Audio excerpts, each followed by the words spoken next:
Well, I'm at Blizzard Entertainment today to talk to Pete Stilwell, who is a senior producer on classic games at Blizzard Entertainment. Pete, how's it going? Wonderful. Glad to be here. Yeah, well, it does seem pretty wonderful because you guys are announcing something very exciting. Can you talk to me a little bit about the project? Yeah. So we're announcing the remaster of StarCraft. It's been in the works for about 12 months now. We're proud to bring Brood War and its revered gameplay back to everybody in a more beautiful, more modern fashion. So 12 months, that's a relatively short time in game development. What really inspired this whole project? So we were lucky to be handed a game that's been regarded as pretty perfect from a gameplay standpoint. So unlike your typical game project where you have to iterate and kind of find the fun and do things like that, we already had that established. And as we did research with fans and players and talked to shoutcasters and all the folks in the community that have been so plugged in for the past 2 decades, the resounding feedback we got was, don't mess this up. It's perfect the way it is. But it would be nice to have some modern features. It would be nice to look as beautiful as a modern game so that when it's on TV or being broadcast over Twitch or Africa TV or some other medium for viewing the game, that it looked like a modern game. It plays so well. Can you make it look as great as it plays? So internally, I mean, how did this whole project spin up? What was the idea behind bringing something like this back to life? So, Legacy Battlenet's been around for 20 years now, and one thing that we noticed is that concurrency really hasn't dipped. It's been stable. The player base is still there. The esport is still there, and the part that was not being addressed was the hacking and other things that were starting to negatively affect the game, modern compatibility, the types of issues that would only get worse over time and exacerbate. So we were at that point where we felt we had to do something as Blizzard. The community's done amazing things with add-ons and generally doing the best they could to kind of keep the games playable and keep them fun, but we understood it was the appropriate time for us to get back involved and make sure that there can be another 20 years of these games, and that that there's an entire generation that's watching their big brother or their dad play some of these games and they don't understand the connection. So we as Blizzard understand that, and myself and most of our team actually are at Blizzard because of these games. So we're really privileged to get the opportunity to bring StarCraft into the modern era and connect it with modern Battlenet and make it beautiful and do the types of things that the community wants us to do, but they cannot.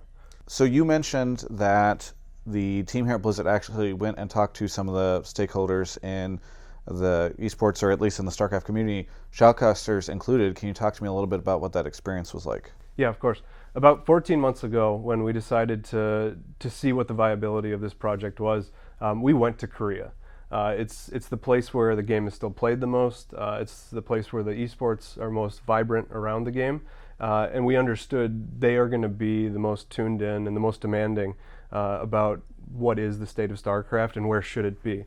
So it was absolutely enlightening to sit down with Flash and Jaedong and Bisut and Stork and the shoutcasters and even the guys that control the game, how much they can tell you about it, to best understand what we had to do right, and then the things that I as a player here who didn't have an internet connection when I started playing, I didn't understand chat channels. Chat channels are almost like a guild in WoW for a lot of these folks, where you'll play for years and years and you'll never actually meet the person. You just know who they are in game. So moments like that added clarity of like, what do we have to do right? And what do we have to make sure we maintain? Because this is like a classic car, right? Where there are certain elements that define what it is that you don't want to change. Just because we have modern engines and modern brakes and things like that doesn't mean we should do that. And those trips that we took, we've taken I think 8 trips to Korea over the past year, have added that clarity of don't mess with the gameplay. It's okay that the Dragoons are derpy and that occasionally a Reaver shot won't go off. Like, those are things that make the game exciting. Those are things that separate a really great player from a mediocre one. And so we started there of just don't touch the gameplay, leave it alone. But it's not just that. Like, players that have been playing this for so long visually are programmed that a silhouette, a type of animation, cues in their brain what they should be doing and when. So even as we approached remastering the art, we sat down with the art team and we're like, just look at the profiles, watch the animate. Like, you have to get them to be one-to-one. We don't want people to have to relearn the game. We don't want the game to appear differently. It needs to be the core of what has made StarCraft great. Yeah. I mean, I'm glad you brought that up. Let's talk a little bit about what the gameplay is actually like. Sure, a lot of people are sort of reading up on this stuff, but is this a different engine? Is the gameplay, you said you try to get it as close as possible. I mean, how is the experience compared to Brood War, and what's kind of underlying all that? Yeah, I mean, absolute hands off to our engineers. It's the same logic, it's the same core gameplay engine, so it's the same pathing, it's the same everything from a gameplay perspective, and it's still the same 2D engine, just kind of beefed up a bit, so that we can have 4K resolution, so that we can switch between the SD and the HD client. It is just one client actually, and you switch back and forth, so you can play SD against HD seamlessly. If you really want the old school pixel version, you can still play your buddies in a LAN game or online without any changes. Any updates we make will be positive for both versions of the game. Well, so that's crazy. So this is not a entirely different experience. You can literally play between the HD and SD versions of the game, and it just all works within the same realm, I guess. Yeah. Yeah. On the Battlenet side, what has the experience been like there? Because you said you wanted to sort of modernize that whole situation. So that's where our server team has been amazing. We've bridged basically the classic services with the modern ones, because there isn't an example of a chat channel at the moment. And again, when we did our research and found out how important that is, we didn't want to lose that as we brought the game over to modern Battlenet. So we essentially created a bridge, and we've done a bunch of server and infrastructure work to make it possible to have modern chat channels that look the same. And built into that is the legacy chat channel, so you can still have your old buddies next to your new ones, depending on whether you're on a modern or a legacy Battlenet account. So, and can you go a little bit more into detail on what it means when you say that you're kind of bridging the two, besides obviously like the chat channels and such? So one of the greatest things that we're bringing along are your classic accounts. We didn't want players to lose potentially 20 years of history, and the guys who have logged in every 90 days to make sure that those accounts didn't expire, we wanted those to be paired to their new modern account so that they won't lose them. And that's the cool part. You get to keep that name that you love, the associated wins, losses, and all of that, and then it will be paired forever to that modern account.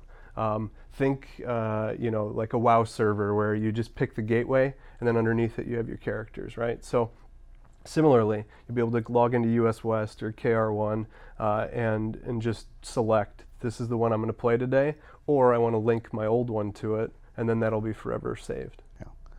It is crazy hearing all the lengths that you guys went to service people who, like, as you said, I'm sure the concurrency numbers are still there, but this almost feels like, as corny as it might sound, a love letter to the StarCraft Brood War community. Yeah, I think that's a really great way to put it. I know that I'm more in love with StarCraft and the community from this project. The collaboration with the community, I think, has really cemented that for us, that it was the right choice to do this for them. And we Blizzard have moved on to new games and new titles over the years, and we have so many loyal fans who love us for that one thing, and we really got to connect with those people during this development, and I think that's what makes this job so rewarding. That's what makes being at Blizzard so epic, is having a fan base that just loves that one thing so much, and then we can connect with them and give back. They've maintained this game.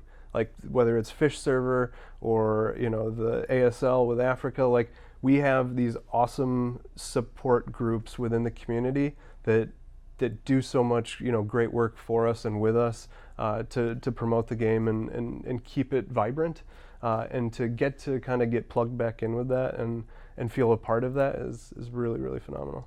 So for building StarCraft Remastered, you mentioned it is on the same engine, and pretty much everything because you can switch so seamlessly between these two versions of it. I assume that like a Reaver drop works the same way. All this stuff works the same way.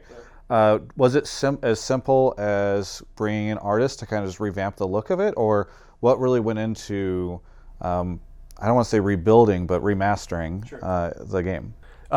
That's another place where we're really lucky. Blizzard has a number of the folks who created the original game that still work here. So Brian Sousa, who's our lead artist, worked on the original game, and he worked on StarCraft 2. Like he is this world, right? He is this universe, and so it was easy for him to sit down and be like, here are the things, here's where we changed between the games, here's where we need to make sure we maintain, here are the units that are unique to this game or that, and really the art style itself, right? The StarCraft 1 and 2 have a different saturation and just generally have a slightly different aesthetic, and part of that is that one is 2D and one is 3D. But in general, it's just the way things evolved over time. So having Brian know what the ultimate outcome should be to be true to it made it really easy to impart on our art team how to achieve those goals. Have you had a chance to put this game in front of the people that have played it for so long? I know you mentioned you went to Korea to kind of consult with all these folks, but have they had a chance to sit down in front of it and experience it? Yeah. One of the hardest parts about this was actually speaking with them on multiple occasions where they're like, you're asking a lot of specific questions. What are you guys doing? And we're like, we can't talk about it yet. Okay. So just recently we flew back with our first end-to-end playable build and had Flash and Stork and Bisu and Jaedong in a room. And these are pretty stoic guys. They tend to be hard to read, but they were elated. And it was so... there was a big sigh from us because there's just that moment of trepidation of are they going to accept it? Is it actually going to be everything that we think it is, even though we're not as sensitive to the every little in and out of the game? So they were warm, they were receptive, and then the best part was they started to build up in macro, and I think Stork went and started to harass Bisu's worker line, and they all yelled at him. Stop, no, let him build up so that he can get all the units, because they were just sitting there and building every single unit and then microing them and getting the feel for whether it was right or not. And that's when we realized, okay, we got it. They're down to the minutia of does it handle exactly the same way? Right. And that was one of the greatest moments we've had so far in this project. It's crazy to me because for covering esports for so long now, know that one of the hardest people to keep happy are pro players because they are so attuned to the slightest change. You change the way an animation works or a frame works or something like that, and they will get very upset and say that the whole thing doesn't make any sense anymore. So to have these legends validated, I think is probably really great for the project. Speaking of the esports side of thing, I'd love to get sort of your take on where you think StarCraft Remastered will fit along all of Blizzard's other esports, movements and decisions and strategies. Sure.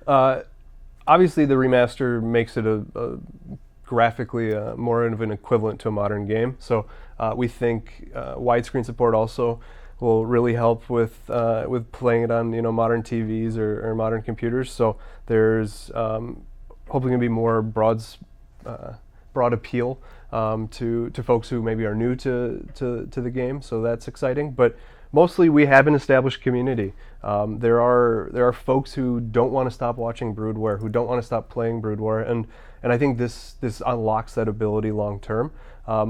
We are treating this the same as other Blizzard games that have a vibrant esports community, and we will continue to so long as it does. Similar to what you go to BlizzCon, you see tournaments with StarCraft and Warcraft and WoW and all this stuff. Do you see Blizzard supporting StarCraft Remastered in the same way that we see it with some of the other more contemporary titles? I think that's partly up to the community and to our partners in esports. We're sensitive to what works for an RTS or things like that, and or genre-based games, and we're not trying to force Broodware to be something it's not, and we're not, this. It lives in its own sector, and I think we're okay with that. Are you done after this release? You push it out, and then StarCraft Remastered is, you can sort of wash your hands and move on to whatever's next? No, there's two reasons. One, we don't want to go back to kind of having the thing that we put on the shelf, right? So the classic games team, that I'm a part of, is dedicated to these games and wants to treat them more as a service again. So we do have plans for after launch, some of which is just see where the community's at. And again, like, we've gotten so much mileage out of talking with the community and letting them kind of direct our efforts, that once we get it out there with a modern matchmaker, with a ladder system, and these integrated social features, like, what do they want next? Is it voice chat? Is it whatever? And we'll take that lead. Sure. One thing that I'm sure a lot of people are going to be asking after they hear the announcement, and maybe even see your title, which is Senior Producer Classic Games. Does games in plural refer to both StarCraft and Brood War, or is this part of a broader initiative at Blizzard here to look at some of these games that still have a lot of love from the community, Diablo 2, Warcraft 3, etc., and maybe do something similar like this to those other games? So we're hyper-focused on the remaster of StarCraft at the moment, but as folks know, we have been patching War 3 and D2. We're kind of taking different approaches because we didn't want all three of the games to be in very different states. So we tried to heal up some of the compatibility issues and things like that for Diablo 2 and War 3 while we were kind of doing our pre-production and spooling up on StarCraft Remastered. So again, once we've got this thing shipped and in the state that we want it to, we'll start looking at the other games. So nothing official to say today. Yeah. I mean, you said it only took you a year to do this, right? So, I mean, like, I love Frozen Throne. I would love to, let's see, so it is early 2017, early 2018. Can I be sitting here with Keep in mind, StarCraft was the oldest of the games, the smallest of the games. So it should be the easiest, right? Like, that was oldest. Yeah. And so maybe even a 10-month or 8-month cycle, right? We'll just get this thing going. That'd be great. All right, well, hey, I want to thank you so much. One of the things that I like to do in my interviews is just give people a chance to directly address any of the fans or whatever. Yeah. If you had to say anything to any of the StarCraft or Brood War fans directly, would you, any messages you want to pass along to them? Sure. We're honored and privileged to get to be a part of this effort with Classic Games. I speak for, one of the 20 or so folks that are on the team, and everyone has been putting in incredible hours. We feel the weight and the duty of this responsibility to you guys. We are one of you in that we've played these games, and that's by and large why we're a part of this team. And we want to, get them to the state that you want them in. Keep keeping at us on the forums. Keep talking to us. We will be listening. We are listening, and we love you, and we love what you do for us. And we can't wait to get StarCraft out there and hear what you guys think about it. So look forward to more interactions in the future, and thank you. Pete, thank you so much for sitting down with me. Cheers. Really appreciate it.